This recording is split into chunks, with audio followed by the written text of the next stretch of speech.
नमस्ते दोस्तों, स्वागत है आपका हमारे YouTube चैनल हिंदी एस्पिरेंट में।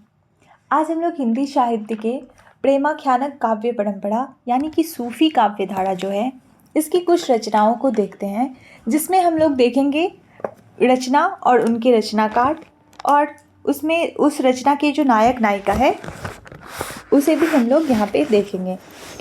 यहाँ पे सूफी काव्य धारा या फिर मान के चलिए आदिकाल से जो क्वेश्चन बनते हैं वो अधिकतर इसी टाइप के क्वेश्चन बनते हैं। चाहे तो आपको रचनाकार पूछ लिया जाता है या फिर आपको उस रचना के नायक नायिका के बारे में भी पूछा जाता है। तो देखिए एक एक करके हम लोग देखते हैं। यहाँ पे सबसे पहला है हंसावली।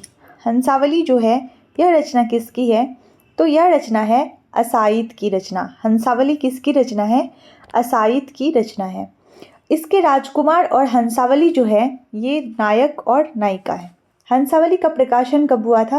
1370 में। यहाँ पे एक चीज़ हमें ध्यान रखना है, गणपति चंद्र गुप्त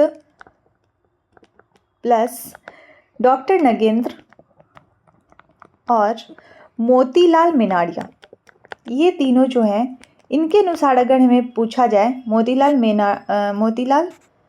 मेनारिया इनके अनुसार अगर पूछा जाए तो हंसावली जो है वो क्या है? प्रथम सूफी रचना है। नेक्स्ट है चंदायन। चंदायन में लोर और चंदा नायक नायिका है और मुल्ला दाऊद की यह रचना है। चंदायन का प्रकाशन कब हुआ?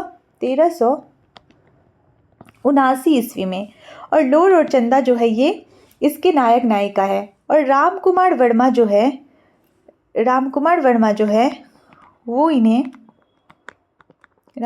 वर्मा इन्हें प्रथम सूफी रचना माने हैं। रामकुमार वर्मा इन्हें प्रथम सूफी रचना मानते हैं। ठीक है, नेक्स्ट हम लोग देखते हैं।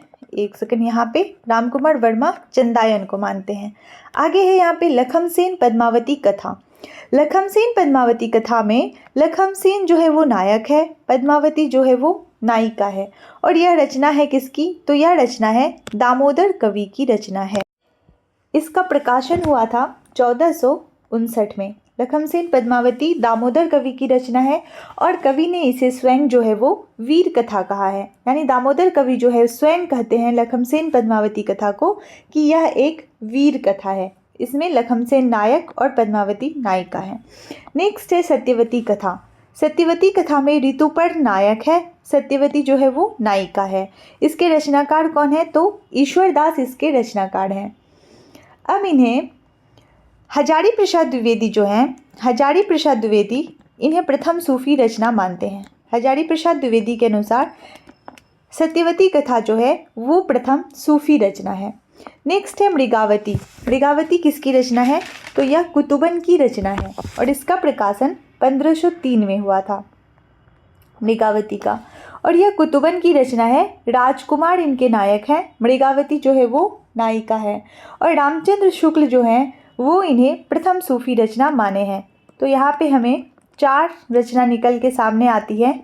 सबसे पहला अगर शुक्ल जी के अनुसार पूछा जाए तो मृगावती होगा, हजारी प्रसाद द्विवेदी के अनुसार सत्यवती कथा होगा, रामकुमार वर्मा के अनुसार चंदायन होगा और गणपति चंद्रगुप्त, नगेंद्र और मोतीलाल मेनारिया के अनुसार हंसावली होगा।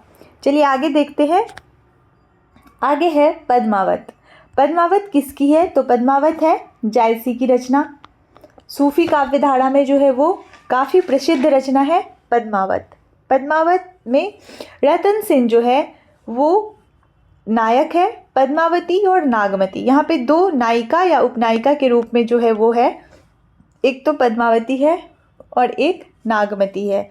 तो पद्मावत जो है इसके यहाँ से तो बहुत सारे क्वेश्चन बनते हैं। यहाँ पे हमें ये भी ध्यान रखना है कि यह प्रतीकात्मक काव्य है और इसमें प्रतीक के रूप में जो है वो क्या सब है। तो सबसे पहले तो पद्मावत में हमें ध्यान रखना है कि पद्मावत में 57 खंड है। पद्मावत में क्या है? 57 खंड है। और इसका 30वां खंड जो है, 30वां खंड वो क्या है? नागमती वियोग खंड है। नागमती वियोग खंड है 30वां खंड। ठीक है, यहाँ पे आपको पूछा जा सकता है प्रतीक के रूप में कि चित्तौड़ किसका प्रतीक है? तो चित्तौड़ जो है वो शरीर का प्रतीक है। चित्तौड़ जो है वो शरीर का प्रतीक है। सिंघल द्वीप हृदय का प्रतीक है। सिंघल द्वीप हृदय का प्रतीक है। रत्नसेन मन का प्रतीक है। पद्मावती सात्विक बुद्धि का प्रतीक है। नागमती सांसारिक बुद्धि का प्रतीक है। उसके बाद यहाँ पे एक हीरामन तोता आता है जो कि गुरु का प्रतीक होता है। राघव चेतन शैतान के प्रतीक होते हैं। अल्लाउद्दीन खिलजी माया के प्रतीक होते हैं। यानी कि पद्मावत जो है वो एक रूपक काव्य या प्रतीकात्मक काव्य के श्रेणी में रखा जाता है। ठीक है, इसे आचार्य शुक्ल जी बोलते हैं जायसी को प्रेम की वेदना का कवि। जायसी को प्रेम की वेदना का कवि किसने कहा? तो आचार्य रामचंद्र शुक्ल जी। पद्मावत तक हम लोग देख लिए, नायक रत्नसेन, नायिका पद्मावती और नागमती है। नेक्स्ट रचना है मधुमालती। मधुमालती रचना किसकी है? मधुमालती रचना है मंझन की।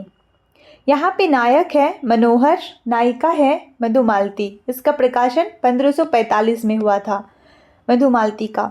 मनोहर जो है वो नायक है, मधुमालती जो है वो नायिका है। इसका कहानी कुछ इस प्रकार से है कि मनोहर जो है नायक, वह स्वप्न में मधुमालती का दर्शन करता है और फिर वो मधुमालती को प्राप्त करने के लिए निकल जाता है।